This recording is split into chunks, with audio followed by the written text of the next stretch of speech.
My name is John Mason. I'm the Senior Minister at Christ Church, New York City. And I'm sure you'll appreciate that in recent months, the people of Christ Church will have been going through some pretty tough times. And when times get tough, when God doesn't seem to be answering prayers, some of us can be tempted to wonder whether we really have our faith right. Do I know that all I should about being a Christian, we ask? Am I experiencing all that I should experience? Perhaps I'm not doing enough. Perhaps I'm not spiritual enough. Perhaps I'm not disciplined enough. Well, down through the ages, people have tended to adopt one of three approaches to satisfy their spiritual longings. Legalism, the setting up of rules; mysticism, the attempts to lift the conscious self to a higher spiritual plane; and asceticism, the attempts to achieve a moral and spiritual well-being through self-discipline. From what we read in Paul's letter to the Colossians, it would seem that people there also tried the same trilogy. Paul writes about it in the last part of chapter 2. So listen to what he says in verses 16 and 17. "Therefore let no one pass judgment on you in questions of food and drink, or with regard to a festival, or a new moon, or a Sabbath. These are only a shadow of what is to come, but the substance belongs to Christ." There are times when we can be tempted to feel that we're not spiritual enough.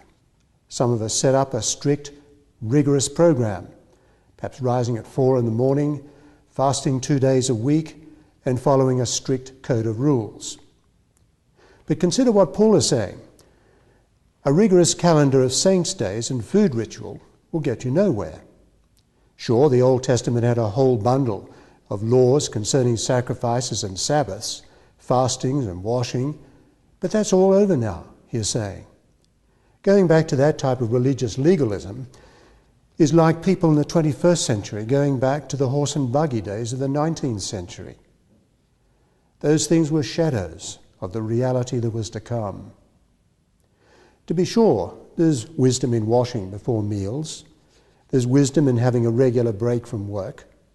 But Paul is saying, don't think that by observing this kind of legalistic ritual, you're going to be more spiritual or more godly. And listen to what he goes on to say in verses 18 and 19. "Let no one disqualify you, insisting on self-abasement and worship of angels, taking his stand on visions, puffed up without reason by his sensuous mind, and not holding fast to the head."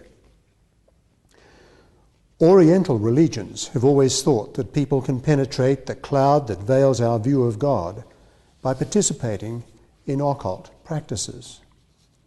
But consider what Paul is saying.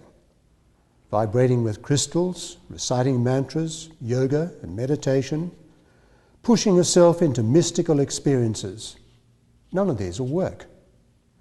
You lose contact with the real source of life, Paul was saying. Mysticism, the occult, drug-induced experiences will not help you find God. And listen to what he goes on to say in verses 20 following. "If with Christ you died to the elemental spirit of the universe, why do you live as if you still belong to the world?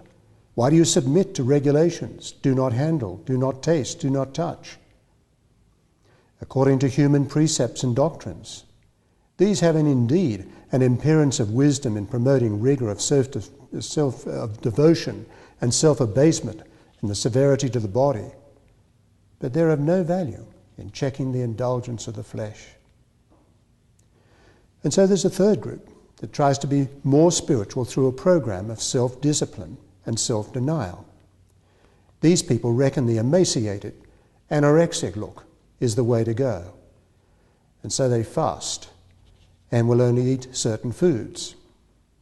Diet and fitness are an obsession. But, says Paul, severe self-discipline isn't going to help you live morally or spiritually better lives. For starters, it's all a human construction. God doesn't forbid food in moderation. God doesn't forbid sex in marriage. You may give the impression of being pious.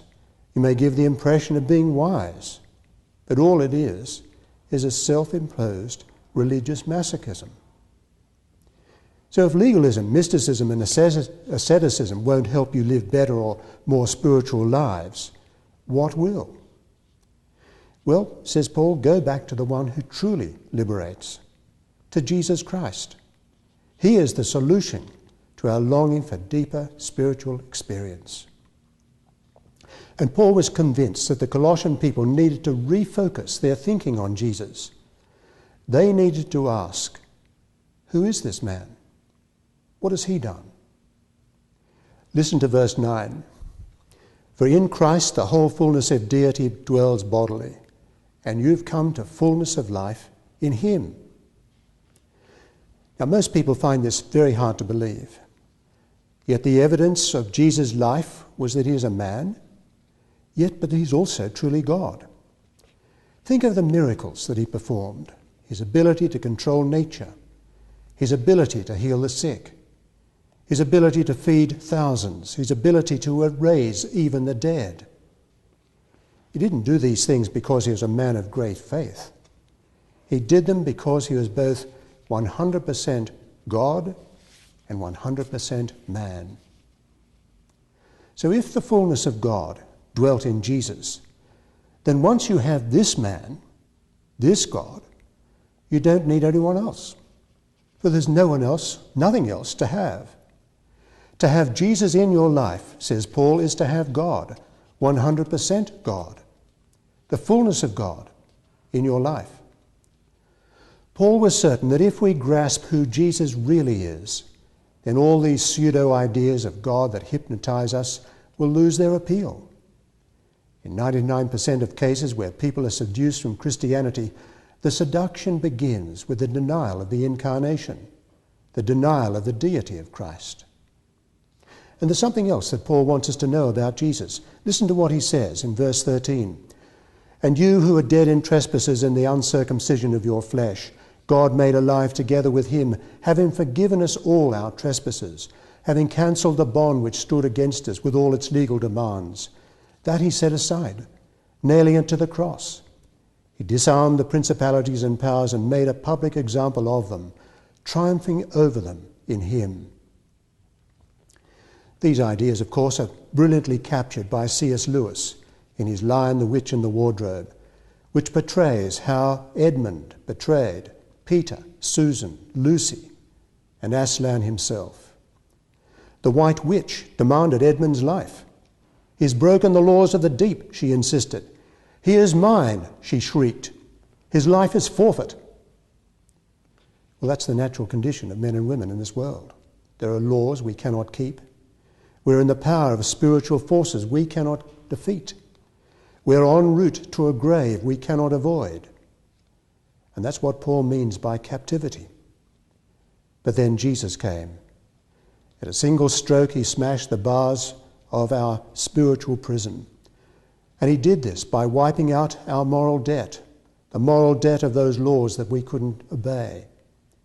He disarmed the demonic powers that we couldn't overcome. And he abolished death, whose inevitable approach we could not escape. For when you were dead in your sins, he made you alive with the risen Christ, writes Paul. So how is this extraordinary freedom achieved? By the cross. Once we realize that it's by the cross that everything has been achieved, we know that we don't need anything else. Keeping rules and regulations, chasing after mystical experiences, following religious exercises, what's the point of it? Jesus has done it all, says Paul. And make no mistake, he's done it for you and for me. Hear how personal it is in verse 10, where Paul says, God made you alive with Christ. It's with the same power that God raised Jesus from the dead that he now raises us to new life. Paul wants us to know how true this is so that we can say, when I was dead, God made me alive in Christ. It was Dietrich Bonhoeffer who said that Christianity was religionless. And if you think that you need to do more, to be more spiritual, think again. Paul is adamant. The remedy is Jesus, not more regulations, not more experiences of the Spirit, not more ceremonies and religious events. Jesus is all we need. If you have him, you have everything. The question is, do you?